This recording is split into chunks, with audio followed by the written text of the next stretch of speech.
كبرت وسط خوتي. كنت كنظن أنهم سندي. كانوا كيشدوا بيديا في الصغر ويضحكوا معايا ونلعبوا بلا هموم بقلوب صافية. ولكن الحقيقة بعيدة بزاف على الحنان اللي كنت كنحلم به. نهار كنت صغيرة كنت كنشاركهم كل شيء، بحال الألعاب، الحوايج الصغيرة، وحتى الأسرار ديالي. كنت كنحس أن العائلة ديالي هي الأمان ديالي. ولكن مع مرور الوقت بدات تظهر الوجوه الحقيقية. بداو كيستغلوا طيبتي بلا رحمة. كل نهار كانوا كيضغطوا عليا بطريقة مختلفة. كل واحد كيطلب مني الفلوس بلا سبب. آخر كيحاول يتحكم فيا في كل شي ديالي، والآخر كيقلل من جهدي ويجرح لي في الأحاسيس. وحتى لا مشيت رفضت لهم الطلب ديالهم، كنسمع الكلام اللي كيجرح والشوفات اللي عامرة بالحقد. وساعات كيضحكوا عليا بلا سبب. كنت كنحس براسي راني بوحدي، بلا سند، بلا حد اللي يحمي قلبي.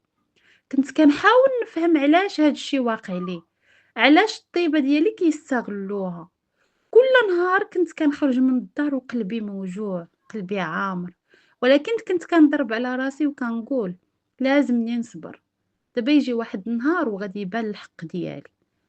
مرات حاولت نهضر معاهم ونشرح ليهم، ولكن الكلام كان كيرجع ليا هي في الهوا. كنت كنحس انني بلا قيمة وبلا اهمية. وهنا في غادي ناخد القرار ديال الانطلاقة ديالي.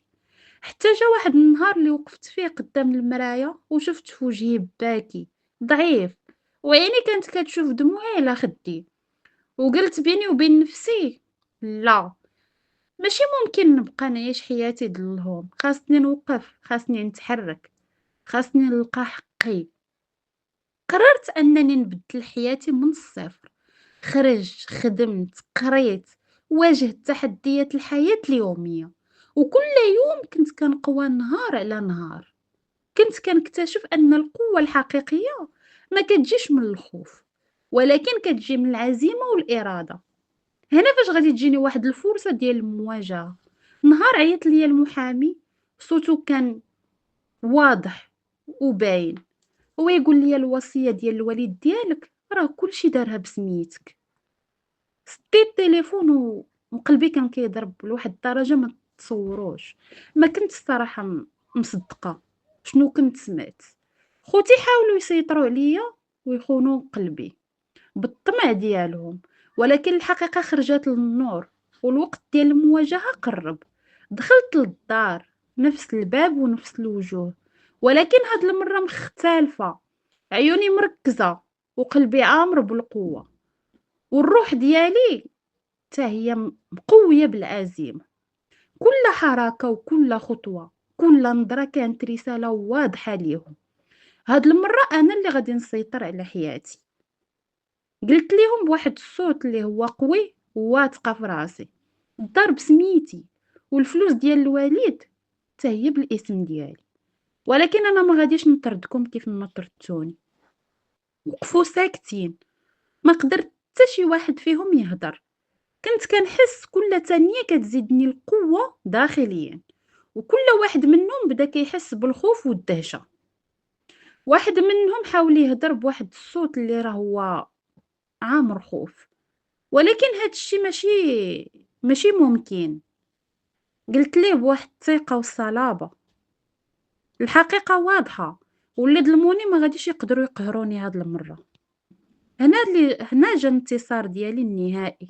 قلبهم بدا كيتردد، نظراتهم خليط من الخوف والدهشة.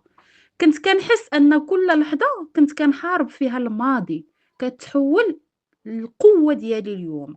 سديت الباب هاد المرة. أنا اللي سديته، أنا اللي سديت هاد المرة الباب، ولكن سديته ومكاسبة الحرية والقوة والكرامة. كلشي كان ديالي. اللي كانوا كيشوفوني ضعيفة دابا شافوني قوية. والدرس اللي تعلمته من هاد الغدر: القوة الحقيقية ما كتجيش من الطمع أو السيطرة، ولكن من الحق اللي كتدافع عليه، من العزيمة اللي كتخلينا نوقفوا قدام الظلم ونسترجعوا حياتنا. هاد اللحظة ما نسيتهاش وما عمرني ننساها. لحظة الانتصار، لحظة القوة، لحظة الحرية. اللي ضحكوا عليَّ واللي استغلّوا طيبتي، اليوم شافوا البنت اللي كانوا كيشوفوها ضعيفة، دابا قوية ومستقلة، وما كاين حتى شي واحد يقدر يسيطر عليها من جديد.